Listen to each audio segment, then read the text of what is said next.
Subnautica. So I've been sick the past week and I wanted something light and chill to play while I was running a high fever and just generally dying IRL. I saw someone mention Subnautica in one of my videos in the comments section. I thought, hey, a chill underwater Minecraft title? That's just the pleasant time I need to check out while I'm sick. I was so wrong. What the fuck is that? What the fuck is that? Okay, but what the actual fuck is that? Breaking some rock. Holy shit! Where the fuck did you come from? Set on an overly hydrated planet called 4546b, rolls right off the tongue. I bet finding a gift keyring for this planet must be a nightmare. You crash land after your vessel, the Aurora, gets a little bit too close to the planet and it gets shut down. That's because the entire ecosystem is under a quarantine, making you essentially an alien that crash landed on Earth during 2020. I'm gonna be honest, while playing Subnautica, it was a rush. I haven't played a game before that gave me such enjoyment just exploring the world, randomly setting foot into different biomes in Subnautica. I don't think I've had that experience before. It's so rewarding, so beautiful and majestic, even though it comes with new threats to deal with in each and every biome. It adds a sense of wonder with a slight hint of dread. Subnautica is a crafting survival title, heavy emphasis on the survival part.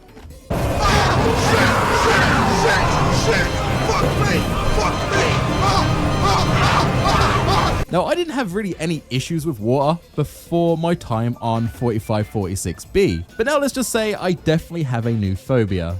And yes, I'm British, probably going to be saying water the wrong way. It's kind of odd that us British people love tea so much and yet we refuse to pronounce it.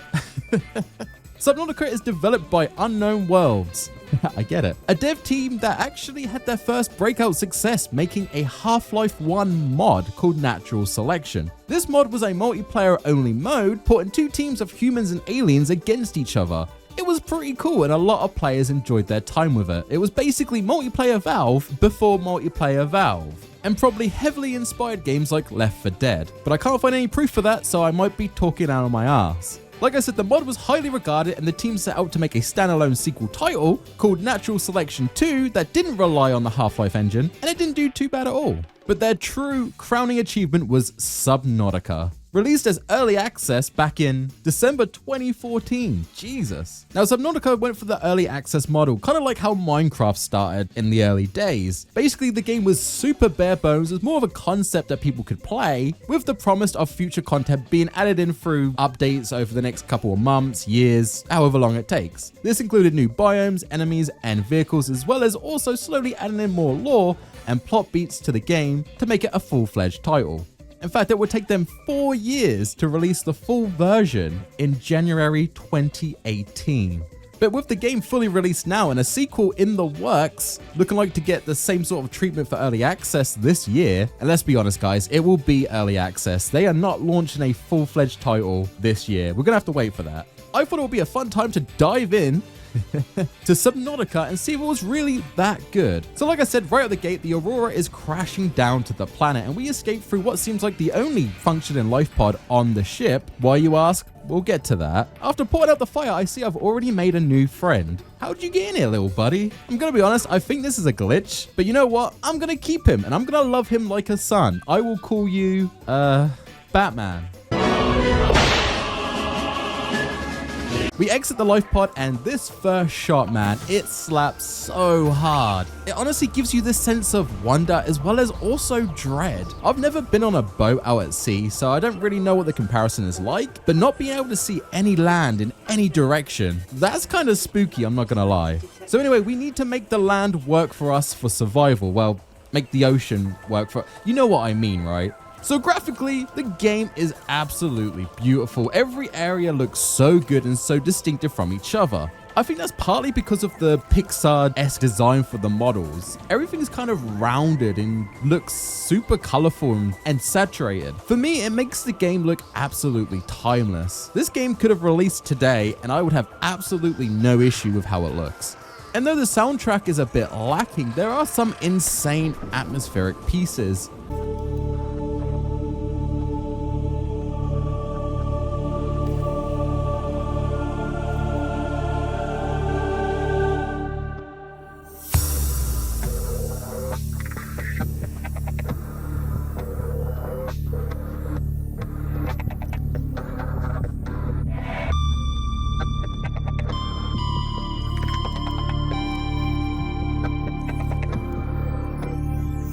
sometimes you can get jump scared by just some music cues.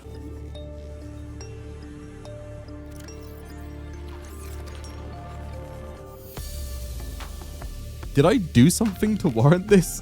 Why is the band suddenly just woke up? Did you guys just get here? Subnautica knows how to play the player. Every time I venture out into the water, it sets my teeth on edge. Now, most of the time, I assume that I'm just being paranoid. I didn't really hear anything there, or oh, it was just my ship settling in the water.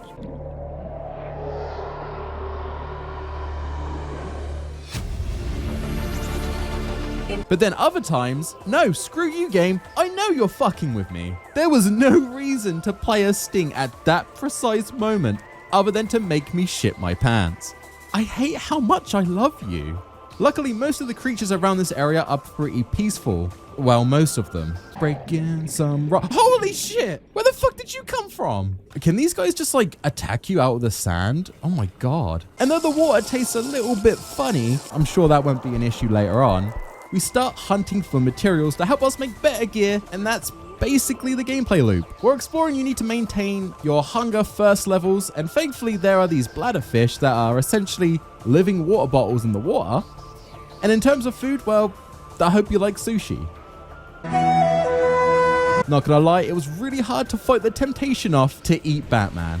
What makes this far harder is, well, we're not fish. We need to breathe air, so constantly maintaining that will be our cross to bear for the next, I don't know, 40 hours of game time. It's really odd that I enjoy a game where there's essentially 4 ticking clocks constantly going off in the bottom left. If you don't do well with anxiety, do not play Subnautica. As time passes, we do get a few distress calls pop up from time to time from others who actually also made it to their life pods. And when we check their coordinates, unfortunately, it doesn't tend to have a happy ending. Most of the time, well, actually all of the time, they were probably eaten. But these distress calls are really clever. They push the player to venture further and further out into the water. Because let's be honest, if you didn't have a reason to go out there, why would you? It's scary. But honestly, the best advice I could give to any new player wanting to get into Subnautica is that if you get stuck or don't know where to go, you need to go deeper. The game has some set biomes like the Mushroom Caves, the Radiation Crash Sites, and the Lost River, not to mention literal hell. Cool. And I've mentioned it before, but setting foot into these for the first time while you're exploring truly makes you feel like an adventurer. It's akin to games like Zelda. Most of the time, I just want to go out in the world and see what's out there. And just like with Zelda Tears of the Kingdom and venturing out to the depths in that game, I tend to regret my curiosity. You also find crashed parts of the Aurora throughout the ocean floor, which have useful blueprints that will help you build a habitat to live on. Because let's be honest, this studio apartment in the life pod is a little claustrophobic for me and Batman. So I grabbed some materials and there you go buddy, your new home. The building is pretty good in Subnautica. It's not quite Minecraft levels, but I mean, it's better than Fallout 4. In Minecraft, it feels like you're working with any Lego block possible. You can create almost anything. In Subnautica, it kind of feels like you're using a couple of completed sets, so there is a lot of freedom to build stuff, but most of the time, the bases will tend to look very similar. After a while, the voice in my head that I really do hope is a computer, as I have been down here a very long time, and even Batman is starting to act a little sus. I'm not wearing hockey pads. I know you're not, because you're a fish. The AI tells us that the Aurora is about to explode, and though it looks pretty cool,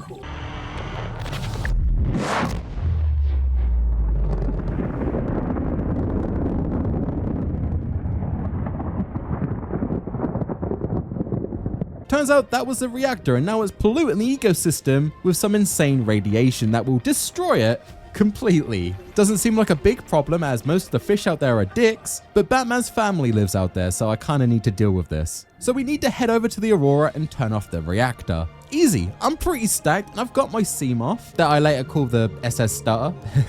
Get it? Cause it looks like it's stuck. While exploring the Aurora, the loot around the base is actually very valuable. You can find a lot of water and food blocks here, which are your best ways to maintain your stats. But don't get too distracted. Trust me, these are honey traps. For what, you might ask? For this guy.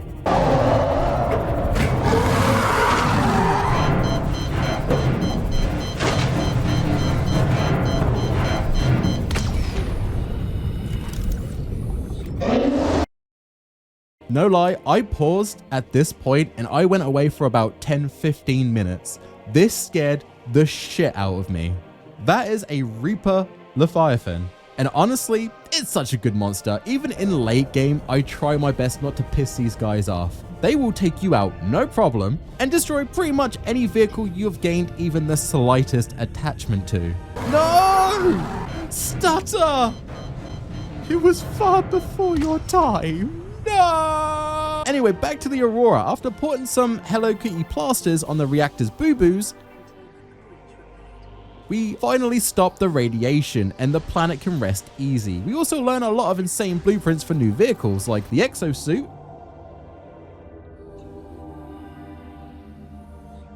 and the Cyclops. I need to stop naming these things. They only die. So the Seamoth is a pretty safe traversal vehicle that you can use to get around the planet pretty quickly, and it will give you breathable air when you go back in. So no need to go to the top of the ocean just to breathe some fresh oxygen. The exosuit is a power diff beast. This thing can drill, it can web swing, which honestly is great fun.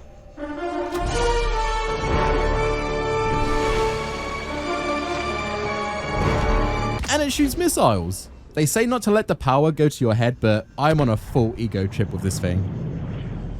And the Cyclops, essentially a portable based vehicle. This thing is so huge you can literally walk around it and put other vehicles inside of it. It's a bit slow, but it can go to the most depth-wise than any other vehicle. So yeah, all the vehicles in this game are massive W's and have their own uses. After filling out my garage with all these transports, we get communication from a rescue vessel called the Sunbeam that will be touching down on the planet in a few days and drops us the coordinates to go meet them. Without any hesitation, I grab Batman and I go to the rendezvous. And my first thought, honestly, is holy shit, this planet has land on it. Why does this feel so weird? I was a bit too eager, so I ended up having to doom scroll till Sunbeam eventually broke through the atmosphere. And honestly, it seemed like this was a pretty short game until... Survivor, we see you.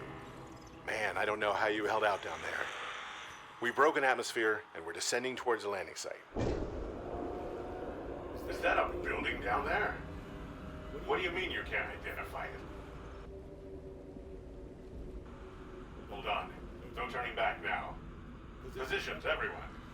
Touching down in 10, 9, 8. It's coming from the building? Change course. Set thrusters to full.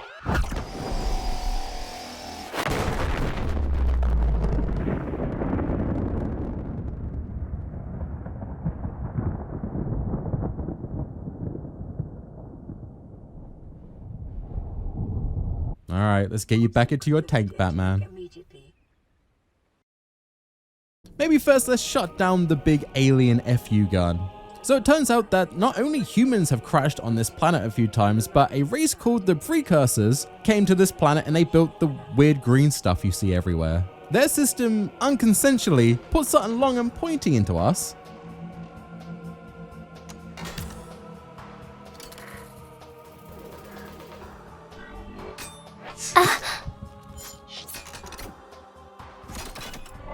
And says we now have water herpes, and we can't shut down the giant FU gun as the planet is in quarantine, and someone who is not infected needs to shut it down. You know what? Probably shouldn't have drunk gallons of seawater right at the start of this journey. So we scan ourselves and it seems the virus is progressing pretty fast in our system. And if we don't want to die, we need to cook up some kind of antidote. This requires us to deep dive into the ocean, finding alien treatment facilities, and basically following the Precursor's footsteps in making a cure. Let's go solve this mystery.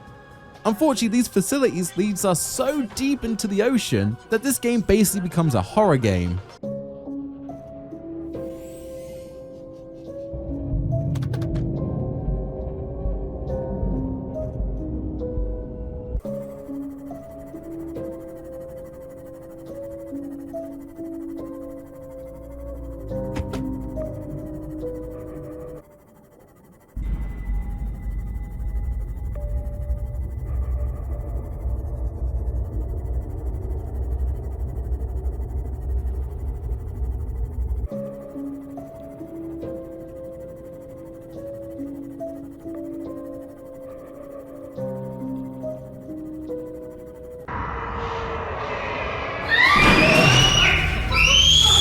After checking off a few facilities, we find out the precursors weren't actually very good at making a cure. And after finding out there is essentially not a cure to this infection, it spreads, and now we really need to cleanse this body. Like, in the biblical sense, our shit is all fucked up. The kids, use protection. There is one more facility deep in the lava biome that we can go check out, where their last ditch effort for a cure was being tested. But we can't go that depth yet, so we need to head back to base, and after doing some home makeovers,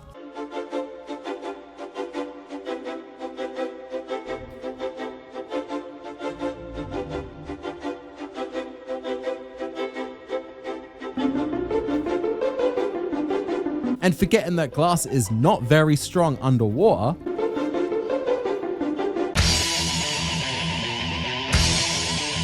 oh god, oh god, what did I do? Oh no, oh no, oh no, oh no, oh no. This is fine, we'll just make some reinforcements. I don't have any lithium. I need to go get lithium. Oh shit, dude, my base is so fucked. I bet Batman is laughing his ass off right now. Okay, base reinforced. Fixing the holes. Okay, phew.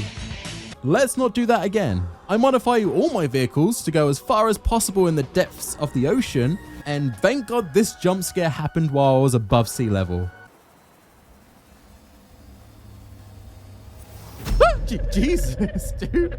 I honestly don't think my heart would have handled this otherwise. I hope this is hard-coded to happen somewhere where it's safe, because if not, a lot of gamers need to change their pants after this section. I could not imagine doing this in the depths of the ocean.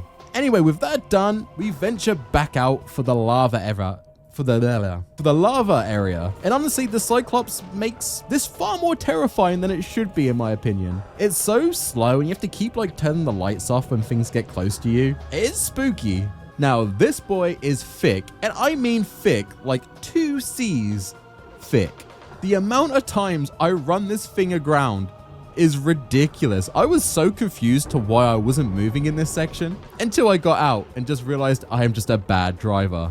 I finally find the facility, but it's being guarded by this big ass Leviathan that, of course, shoots fireballs. All right, Bowser, calm down, Jesus. I make it to the front door, but find out I need a blue key card to open it. Apparently this is Doom now. Didn't think Dark Ages came out for another few months, but okay. I head out and explore some more of the lava biome, and we do find another alien hub, which actually has the key I need. And fuck, okay.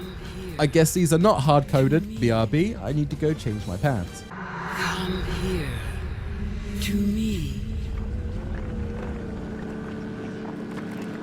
So the voice that keeps popping up in our head is actually a Leviathan sea dragon, and it's beckoning us to go to the last facility, as the precursors were experimenting with this creature to try and make a cure. We head there, and after scanning like 20 different items, these guys had a lot of shit. It's like the Predator's ship up in here. We finally meet the sea dragon, and thank God it is peaceful, because honestly I am an easy snack for it right now. She asks us if we're here to play, which is a little sus, and she basically says she wants us to help free her babies to go out into the ocean so they're, you know, not in captivity. I get it, but honestly kind of a bad parent move. There's a lot of evil shit out there and you want to send your babies into that stuff. Okay. What I love about this area is the ecosystem. In the sea dragon's tank, it is super passive. Most creatures in here would go for your genitals as soon as they see you in the open sea, but here it's just a lazy Sunday. Everyone's chilling. They couldn't care less. So this made me think maybe the contaminant in the water out there is the reason why most of the ocean wants to eat me. Maybe it's just making them a bit more aggressive. So if we release her little mini-me's out into the ocean, they might help get rid of that pollution and the planet might become less hostile. It's very subtle storytelling and can be very easily missed if you don't read between the lines or just shit ton of lore the game dishes out. Joke's on you, Subnautica. I can't read. But like I said, super subtle, and I love that shit. It made me truly think about what was going on in this world. And I mean, I've been stuck here for days. And that's another point I'd love to bring up. So the precursors, like I said, have a shit ton of stuff, and they were essentially just doing what we ended up doing on the planet. They're just researching each fish they find, each flora they find. They're trying to figure out how to cure this virus they probably have and get off this planet. We're doing that too, back at our base. So we are truly following in the footsteps of these precursors. We're literally doing the exact same thing. Yeah, it means the story boils down to just a follow the leader-esque design where we're just literally retracing footsteps. It really does make you feel like you are unraveling a mystery. And that's essentially what Subnautica is. A mystery. What is the planet? What is going on with the fish? Why can't I drive? These are all things that you find out through just living and trying to survive this predicament. I love it. We free the little buggers and it turns out they actually just naturally make a cure. So while the precursors were experimenting on the sea dragon, all they really had to do was be nice to the big fish and things would have gotten sorted pretty quickly. Anyway, we eat that shit up and now we are cured of our OTD. And we can see the little sea dragons head off into the world to try and stop the water disease from spreading any further. Now our goal is just to get off this hellish planet, so I guess we should build a spaceship. But let's maybe turn off the giant gun first. This is endgame and it takes quite a while to stock up on materials. It took me a few hours and I had quite a fair few of these to start with, so be warned. But after manufacturing the spaceship, I stock up on items for the journey and I pick up Batman because he's coming with me.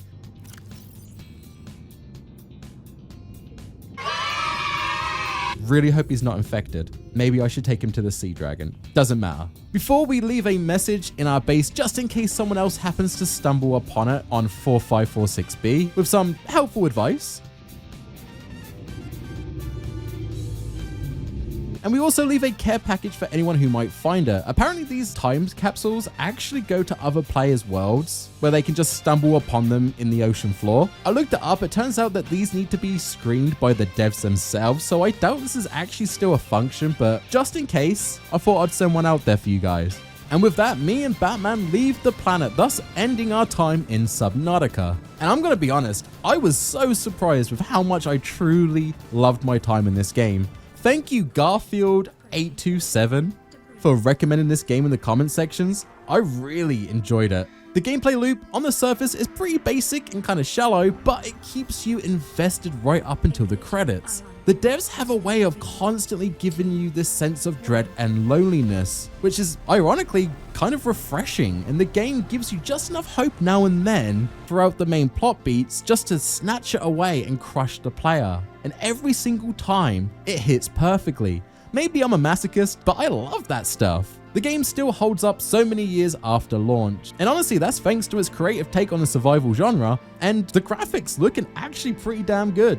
The pixel style will forever hold the game up. It's timeless. I constantly got goosebumps seeing the world each time the sun shined through the ripples of the ocean. Or just seeing the aquatic life doing something really random, like the stalkers who most of the game just kind of pissed me off and caused havoc for me. Funny enough, are actually kind of cute to watch play with a few bits of scrap metal. The game is about the world and you learn about it by scanning all these creatures. There's so much lore in this game. It's actually kind of wild. Miyazaki kind of looks like a bit of a scrub compared to this game. But yeah, the game is dirt cheap, so if you haven't played it 100%, give it a go if you're into this type of video game. It's really, truly, absolutely that good, and though I heard Sub Below sequel wasn't actually as well received, I kind of want to dive into that and give that game a go too. So if you're interested, let me know in the comments section. You know, after you like and subscribe, KEKW. I'd also love to give a massive shout out to the lads and ladettes that support me on Patreon. You are the Leviathans that keep my pants stocked up on the poopy. This was a terrible shout out. Thank you, Pitstab, Ali Tato, and Chris Spicer. That's me done for the video. As always, stay safe out there and stay fashionable, gents. Tie out, peace.